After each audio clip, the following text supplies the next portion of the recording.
ಮಂಗಳೂರಿನಲ್ಲಿ ಮೀನುಗಾರಿಕಾ ಬೋಟ್ ಅಪಘಾತಕ್ಕೀಡಾಗಿದೆ. ಇಲ್ಲಿನ ತಣ್ಣೀರು ಬಾವಿ ತೀರದಲ್ಲಿ ಛಿದ್ರಗೊಂಡ ಸ್ಥಿತಿಯಲ್ಲಿ ಬೋಟ್ ಅವಶೇಷಗಳು ಪತ್ತೆಯಾಗಿವೆ. 9 ದಿನಗಳ ಹಿಂದೆ ಮೀನುಗಾರಿಕೆಗೆ ತೆರಳಿದ್ದ ಒಂದು ಬೋಟ್ ಮುಳುಗಿದ್ದ ಹಡಗಿಗೆ ಡಿಕ್ಕಿ ಹೊಡೆದು ಅಪಘಾತಕ್ಕೆ ಈಡಾಗಿತ್ತು. ಮೀನುಗಾರಿಕೆ ಮುಗಿಸಿ ಹಿಂತಿರುಗುವ ವೇಳೆ ಈ ಘಟನೆ ನಡೆದಿತ್ತು. ಅದರಲ್ಲಿದ್ದ 7 ಮಂದಿ ಮೀನುಗಾರರು ಕೂಡ ನಾಪತ್ತೆಯಾಗಿದ್ದರು. ಈಗ ಪತ್ತೆಯಾಗಿರೋ ಅವಶೇಷಗಳು ಅದೇ ಬೋಟ್ನದ್ದು ಎನ್ನಲಾಗಿದೆ. ಕಡಲಲ್ಲಿ ರಕ್ಷಣಾ ಕಾರ್ಯ ಭರದಿಂದ ಸಾಗಿದ್ದು ಓರ್ವನನ್ನು ರಕ್ಷಿಸಲಾಗಿದೆ. ಇನ್ನುಳಿದ 6 ಮೀನುಗಾರರಿಗಾಗಿ ಶೋಧ ಕಾರ್ಯ ನಡೆದಿದೆ.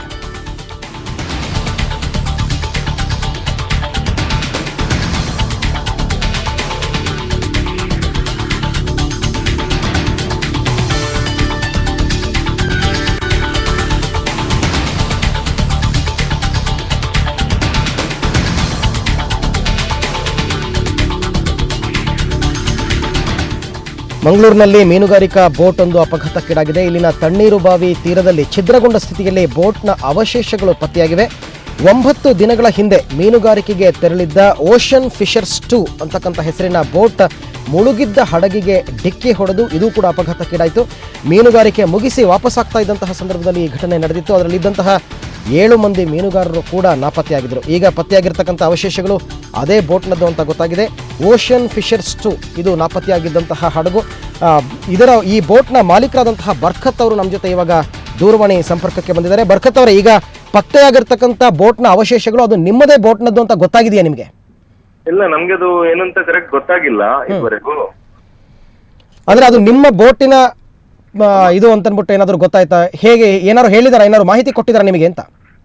ಅಂದ್ರೆ ನಮ್ಗೆ ಬೇರೆ ಬೋಟ್ನವರು ಹೇಳ್ತಾ ಇದ್ದಾರೆ ಬೋಟ್ ಮುಳುಗಿದೆ ಅಷ್ಟೇ. ನಮ್ಗೆ ಯಾವ್ದು ಪೊಲೀಸ್ ನಿಂದಲ್ಲ ಯಾರ್ದು ನಮ್ಗೆ ಕಾಲ್ ಏನ್ ಬರ್ಲಿಲ್ಲ ಹೀಗೆ ಆಗಿದೆ ಅಂತ. ಈಗ ನಿಮ್ಮ ಬೋಟ್ ನಾಪತ್ತೆಯಾಗಿ 9 ದಿನ ಆಯ್ತಲ್ವಾ?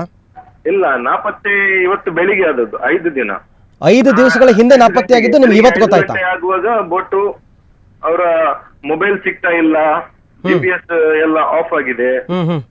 ನಿನ್ನೆ ಸಂಜೆ ಬೋಟು ಇಲ್ಲಿ ದಂಡೆಗೆ ಬಂದಿತ್ತು. ನಿನ್ನೆ ಸಂಜೆ ಅಂದ್ರೆ ಬೆಳಿಗ್ಗೆ 4 ಗಂಟೆವರೆಗೆ ಅವರು ಲೈನ್ ಅಲ್ಲಿ ಇದ್ರು ನಮ್ಮ ಹತ್ರ.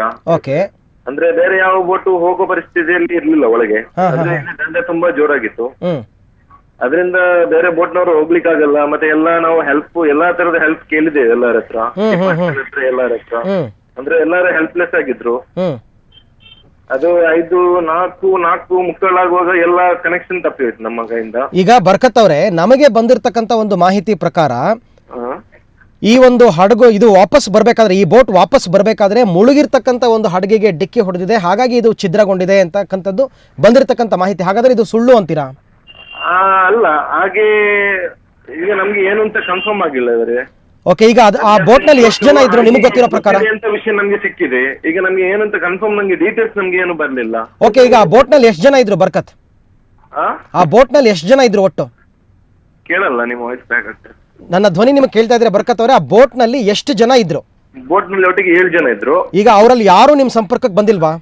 7 ಜನಲ್ಲಿ ಒಬ್ಬರನ್ನು ಒಂದು ಬೋಟ್ ನವರು ಬದುಕಿಸಿದ್ದಾರೆ. ಮತ್ತೆ ಇನ್ನು 6 ಜನ ಏನು ಅಂತ ಡೀಟೇಲ್ಸ್ ನಮ್ಗೆ ಗೊತ್ತಿಲ್ಲ.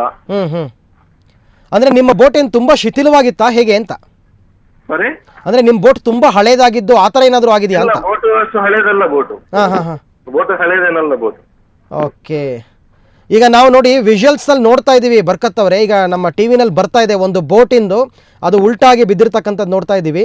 ಇದೇನಾದ್ರೂ ನೀವು ನೋಡೋಂತ ಸಾಧ್ಯತೆ ಇದ್ರೆ ಇದರಿಂದ ಏನಾದ್ರೂ ನೀವು ಐಡೆಂಟಿಫೈ ಮಾಡ್ಬೋದಾ ಇದು ನಮ್ಮದೇ ಬೋಟ್ ಅಂತ? ಹೌದು, ನಿಮಗೆ ಕಾಣಿಸ್ತಾ ಇದೆಯಾ ಆ ಬೋಟ್? ನಾವು ತೋರಿಸ್ತಾ ಇದೀವಿ ನೋಡಿ, ಅದು ಏನೋ ಮಲಾರ ಅಂತ ಬರ್ದಿದೆ, ಅದರಲ್ಲಿ ಕಾಣಿಸ್ತಾ ಇದೆ MALARA ಅಂತ ಬರ್ದಿದೆ. ಹೌದೌದು, ಬರ್ಕತ್ತದು ಬರ್ದಿದ್ದಾರೆ. ಆಕ್ಚುಲಿ ಅದು ಓಷನ್ ಫಿಶರ್ಸ್ 2. ಓಕೆ, ಅದು ನಿಮ್ಮ ಬೋಟ್ ಅದಲ್ವಾ? ಹೌದೌದು, ನಮ್ದೇ ಬೋಟ್. ಓಕೆ, ಅಂದ್ರೆ ಇವಾಗ ಕನ್ಫರ್ಮ್ ಆಯ್ತು ಅದು ನಿಮ್ದೇ ಬೋಟ್ ಅಂತ? ಬೋಟ್ ನಮ್ದು ಅಂತ ಕನ್ಫರ್ಮ್ ಆಗಿದೆ. ಓಕೆ, ಅಂದ್ರೆ ಈಗ 6 ಜನದ ವಿಚಾರ ಏನು ಗೊತ್ತಾಗಿಲ್ಲ ನಿಮಗೆ? ಅದೇನಂತ ಗೊತ್ತಾಗಿಲ್ಲ. ಓಕೆ, ಈಗ ನೆಕ್ಸ್ಟ್ ನೀವೇನ್ ಮಾಡ್ತೀರಾ ಮುಂದೆ? ಆಯ್ತು. ಅಲ್ಲ, ಈಗ ಮುಂದೆ ಏನ್ ಮಾಡ್ತೀರಾ ನೀವು ಬರ್ಕತ್? ಹೆಂಗೆ ಈಗ ಮುಂದೆ ನೀವೇನು ಪೊಲೀಸ್ ಕಂಪ್ಲೇಂಟ್ ಕೊಡ್ತಕ್ಕಂಥದ್ದು, ಕರಾವಳಿ ರಕ್ಷಣಾ ಪಡೆಯವರು ಕಂಪ್ಲೇಂಟ್ ಕೊಡ್ತಕ್ಕಂಥದ್ದು, ಈ ತರ ಏನಾದ್ರು ಮಾಡ್ತೀರಾ? ನಾವೆಲ್ಲ ಆಲ್ರೆಡಿ ಕೊಟ್ಟಾಗಿದೆ, ನಾವು ಎಲ್ಲ ಕೊಟ್ಟಿದ್ದೇವೆ. ನಾವು ಅದಕ್ಕೆ ಬೇಕಾದ ಕ್ರಮ ಎಲ್ಲ ಕೈಗೊಳ್ತಾ ಇದ್ದಾರೆ. ಓಕೆ ಬರ್ಕತ್ ಅವರೇ, ಧನ್ಯವಾದ. ತಾವು ಎಲ್ಲ ಸಾಕಷ್ಟು ಮಾಹಿತಿಯನ್ನು ಕೊಟ್ಟಿದ್ದಾರೆ. ಇನ್ನು ನಮ್ಮ ಪ್ರತಿನಿಧಿ ಸುಕೇಶ್ ಅವರಿಂದ ಮತ್ತಷ್ಟು ಮಾಹಿತಿ ಪಡೆಯೋಣ. ಸುಕೇಶ್, ಈಗ ತಾನೇ ನಾವು ನೋಡ್ತಾ ಇದ್ದೀವಿ ಆ ಒಂದು ಹಡಗು ಇದೇ ಓಷನ್ ಫಿಶರ್ಸ್ 2 ಅಂತ ಕನ್ಫರ್ಮ್ ಆಗಿದೆಯಾ ಇಲ್ವಾ? ಈಗಾಗಲೇ ಕನ್ಫರ್ಮ್ ಆಗಿದೆ. ಈ ಒಂದು ಬೋಟು ಕಳೆದ ರಾತ್ರಿ 12:45 ಹೊತ್ತಿಗೆ ತನ್ನ ಸಿಗ್ನಲ್ ಅನ್ನು ನೀಡಲಾಗಿದೆ. ಅವರಿಗೆ ಈ ರೀತಿಯ ಒಂದು ಪ್ರಕ್ಷುಬ್ಧ ಇದರಲ್ಲಿ ಸಮುದ್ರದಲ್ಲಿ ಈ ರೀತಿಯ ಒಂದು ಅಪಾಯಕ್ಕೆ ಸಿಲುಕಿದೆ ಮಾಹಿತಿಯನ್ನು ಅವರು ಹೇಳಿದ್ರು. 7 ಮೀನುಗಾರರು ಕೂಡ ಅದರಲ್ಲಿ ಇದ್ರು. ಅದರಲ್ಲಿ ಏನು ಆ ಶಿಪ್ಪಿಗೆ ಒಂದು ಮುಳುಗಿದ್ದ ಹಡಗಿಗೆ ಈ ಬೋಟ್ ತಾಗಿ ಆ ಹಲಗೆ ಮೇಲೆ ಬಂದು ಈ ತರದ ಒಂದು ಅವಘಡ ಆಗಿದೆ. ಆ ಹಲಗೆ ನಿಂತ್ಕೊಂಡು ಒಬ್ಬ ಮೀನುಗಾರ ಕಳಸಿ ಎಂಬವನು ಕೇರಳದ ಮೂಲದ ಒಬ್ಬ ಮೀನುಗಾರ ಕಾರ್ಮಿಕ ಈಗ ರಕ್ಷಣೆ ಮಾಡಲಾಗಿದೆ. ಅವನನ್ನು SM ಬೋಟ್ ನ ಮೀನುಗಾರರು ರಕ್ಷಣೆ ಮಾಡಿದ್ದಾರೆ. ಉಳಿದ 6 ಮಂದಿಗೆ ಈಗ ತಣ್ಣೀರುಬಾವಿ ಸೇರಿದಂತೆ ಕರಾವಳಿಯಾದ್ಯಂತದ ಒಂದು ಕಡಲ ಕಿನಾರೆಯಲ್ಲಿ ಏನು ಶೋಧ ಕಾರ್ಯ ನಡೀತಾ ಇದೆ. ಈ ಒಂದು 6 ಜನರ ಬದುಕುಳಿಯ ಸಾಧ್ಯತೆ ತೀರಾ ಕಡಿಮೆ ಇದೆ ಅಂತ ಹೇಳಿದ್ರು ಕೂಡ ಎಲ್ಲ ರೀತಿಯ ಸಾಹಸಗಳನ್ನು ಕೂಡ ಮಾಡಿ ರಕ್ಷಣೆಗೆ ಪ್ರಯತ್ನ ಮಾಡಲಾಗ್ತಿದೆ. ಅರವಿಂದ್, ಸುಖೇಶ್, ಈಗ ಒಬ್ಬ ವ್ಯಕ್ತಿ ಪ್ರಾಣಾಪಾಯದಿಂದ ಪಾರಾಗಿ ಬಂದಿದ್ದಾನೆ ಅಂತ ಹೇಳಿದ್ರಲ್ಲ, ಅವನು ಏನಾದ್ರು ಮಾಹಿತಿ ಕೊಟ್ಟಿದ್ದಾನ? ಉಳಿದವ್ರು ಏನಾದ್ರು ಏನಾಯ್ತು ಅಂತ ಏನಾದ್ರು ಹೇಳಿದಾನ ಅಂತ? ಇಲ್ಲ, ಅವನು ಈಗಷ್ಟೇ SM ಬೋಟ್ ನ ಅವರ ವಶಕ್ಕೆ ಸಿಕ್ಕಿದ್ದಾರೆ. ಅವರನ್ನು ಈಗ ಹಳೆ ಬಂದರು ಧಕ್ಕೆಗೆ ತರುವ ಸಾಧ್ಯತೆಗಳಿದೆ. ಕೆಲವು ನಿಮಿಷಗಳಲ್ಲಿ ಆತ ತೀರ ಪ್ರದೇಶಕ್ಕೆ ಬರಬಹುದು. ಆ ನಂತರವೇ ಅವನ ಆರೋಗ್ಯ ಸ್ಥಿತಿಯನ್ನು ತಪಾಸಣೆ ಮಾಡಿದ ನಂತರ ಅವನಿಂದ ಪೊಲೀಸರು ಹೇಳಿಕೆಗಳನ್ನು ಪಡೆದುಕೊಂಡು ಮುಂದಿನ ಹೆಜ್ಜೆಗಳನ್ನು ಇಡ್ಲಿಕ್ಕಿದ್ದಾರೆ. ಇದು ಅವನ ಹೇಳಿಕೆಯನ್ನು ಆಧರಿಸಿ ಅವನ ಮುಂದಿನ ಶೋಧ ಕಾರ್ಯದ ಸ್ವರೂಪ ನಿರ್ಧಾರ ಆಗ್ಲಿಕ್ಕಿದೆ. ಓಕೆ, ಥ್ಯಾಂಕ್ ಯು ಸುಖೇಶ್ ತಮ್ಮೆಲ್ಲ ಮಾಹಿತಿಗಾಗಿ. ಒಟ್ಟಿನಲ್ಲಿ ಮಂಗಳೂರಿನ ಮೀನುಗಾರಿಕಾ ಬೋಟ್ ಒಂದು ಅಪಘಾತಕ್ಕೀಡಾಗಿರ್ತಕ್ಕಂಥದ್ದು ಸುಸ್ಪಷ್ಟ. ನೀವು ನೋಡ್ತಾ ಇದ್ದೀರಾ, ಅಪಘಾತಕ್ಕೆ ಈಡಾಗಿ ತೀರ ಪ್ರದೇಶಕ್ಕೆ ಬಂದು ಬಿದ್ದಿರ್ತಕ್ಕಂಥ ಒಂದು ಹಡಗನ್ನು ನೋಡ್ತಾ ಇದ್ದೀರಾ. ಇಲ್ಲಿನ ತಣ್ಣೀರುಬಾವಿ ತೀರದಲ್ಲಿ ಛಿದ್ರಗೊಂಡಂತಹ ಸ್ಥಿತಿಯಲ್ಲಿ ಈ ಬೋಟ್ ಪತ್ತೆಯಾಗಿದೆ. 9 ದಿನಗಳ ಹಿಂದೆನೇ ಈ ಒಂದು ಬೋಟ್ ಮೀನುಗಾರಿಕೆಗೆ ಅಂತ ತೆರಳಿತ್ತು. ಆದರೆ ಈ ಬೋಟ್ನ ಓನರ್ ಬರ್ಕತ್ ಅವರು ಇವಾಗ ನಮ್ಮ ಜೊತೆ ಮಾತನಾಡ್ತಾ ಹೇಳಿದ್ರು, ಇವತ್ತು ಬೆಳಗಿನ ಜಾವದ ತನಕನೂ ಈ ಬೋಟ್ನಲ್ಲಿದ್ದಂತಹ ಎಲ್ಲರೂ ಕೂಡ ನಮ್ಮ ಜೊತೆ ದೂರವಾಣಿ ಸಂಪರ್ಕದಲ್ಲಿದ್ದರು, ಅಂದರೆ ಮೊಬೈಲ್ ಮುಖಾಂತರ ಮಾತಾಡ್ತಾ ಇದ್ರು. ಆ ನಂತರ ಯಾರ ಸಂಪರ್ಕನೂ ನಮಗೆ ಸಿಗಲಿಲ್ಲ ಅಂತಕ್ಕಂಥ ಮಾತನ್ನು ಹೇಳಿದರು. ಆದರೆ ನಮಗೆ ಬಂದಿರತಕ್ಕಂಥ ಮಾಹಿತಿ ಪ್ರಕಾರ ಮುಳುಗಿದ್ದ ಒಂದು ಹಡಗಿಗೆ ಈ ಒಂದು ಬೋಟ್ ಡಿಕ್ಕಿ ಹೊಡೆದಿದ್ದರಿಂದ ಇದು ಅಪಘಾತಕ್ಕೆ ಈಡಾಯಿತು ಅಂತ ಅಂದ್ಬಿಟ್ಟು ಇದರಲ್ಲಿ 7 ಜನ ಪ್ರಯಾಣಿಕರಿದ್ದರು. ಒಬ್ಬನನ್ನು ಈಗ ರಕ್ಷಣೆ ಮಾಡಲಾಗಿದೆ. ಇನ್ನೇನು ಕೆಲವೇ ಕ್ಷಣಗಳಲ್ಲಿ ಆತನನ್ನು ತೀರ ಪ್ರದೇಶಕ್ಕೆ ಕರ್ಕೊಂಡು ಬರಲಾಗ್ತಾ ಇದೆ. ಆದರೆ ಉಳಿದ 6 ಮಂದಿಯ ಶೋಧ ಕಾರ್ಯ ತುಂಬ ಬಿರುಸಿನಿಂದ ಸಾಗಿದೆ. ಆದರೆ ನಮ್ಮ ಪ್ರತಿನಿಧಿ ಕೊಟ್ಟಂತಹ ಮಾಹಿತಿ ಪ್ರಕಾರ ಈ 6 ಜನದಲ್ಲಿ ಯಾರೊಬ್ಬರು ಕೂಡ ಬದುಕು ಉಳಿದಿರ್ತಕ್ಕಂಥ ಸಾಧ್ಯತೆ ತೀರಾ ಕಡಿಮೆ.